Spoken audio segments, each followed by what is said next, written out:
আসসালামু আলাইকুম। আমরা চক্রবৃদ্ধি সুদেরই সঙ্গে সম্পর্কযুক্ত আরেক ধরনের অঙ্ক সমহার বৃদ্ধি সমহার হ্রাস। এরকম অঙ্ক চক্রবৃদ্ধি সুদের মতোই, শুধু যদি বৃদ্ধি পায় তো 1 প্লাস আর by 100 to the power n দিয়ে গুণ করতে হবে, আর মাইনাস হলে 1 মাইনাস হবে, বাকি সব একই। কোন দ্রব্যের মূল্য প্রতি বছর 6% হারে বৃদ্ধি পায়। দ্রব্যটির বর্তমান মূল্য 15,000 টাকা হলে 3 বছর পর কত হবে? 3 বছর পর হবে, আমরা সূত্র যেটা চক্রবৃদ্ধির ক্ষেত্রে জানি, এখানে একই 1 plus r by 100 to the power n।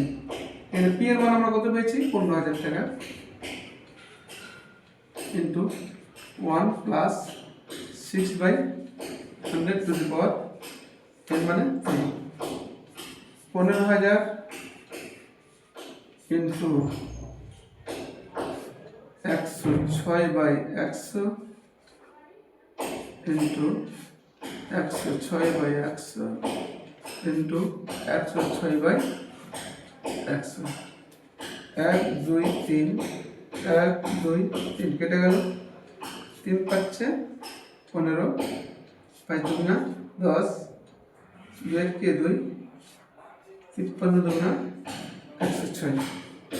তাহলে 106 কে 106 দিয়ে গুণ করলে হয় 11,236, ওটাকে আবার 159 দিয়ে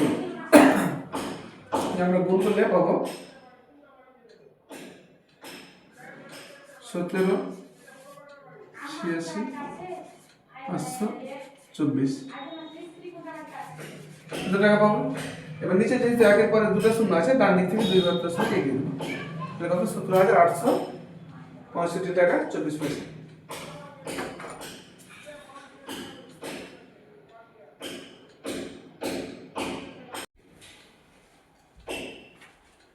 এখানে বলছে কোন দ্রব্যের মূল্য প্রতি বছর 10% বৃদ্ধি পায়। দ্রব্যটির বর্তমান মূল্য 1,33,100 টাকা হলে 3 বছর পূর্বে কত ছিল?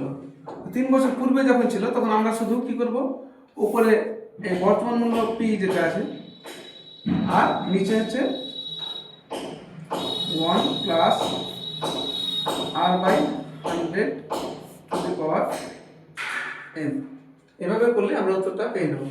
তাহলে কত পাচ্ছি? উপরে p মানে হচ্ছে কত? 1 3 3 1 0 0, আর নিচে হচ্ছে 1 প্লাস 10 বাই 100, আর পাওয়ার হচ্ছে 3। একটা শূন্য যদি কেটে দিই আমরা, তাহলে কত পাচ্ছি? উপরে 1 3 3 1 0 0, আর নিচে 10 কে 10 এর সঙ্গে 1 যোগ করলে 11, 11 by 10 into 11 by 10 into 11 by 10। তাহলে এখান থেকে আমরা এই 10টা উপরে চলে যাবে, 3 3 1 0 0 ইন্টু 10 ইন্টু 10 ইন্টু 10, আর নিচে হচ্ছে 11 ইন্টু 11 ইন্টু 11। 11 দিয়ে কাটি, 11 কে 11, 11 কে 11, 11 2 22, 11 কে 11 দুটো শূন্য, আবার 11 11 121 দুটো শূন্য, আবার 11 1 11 দুটো শূন্য। সমান কত পাচ্ছি?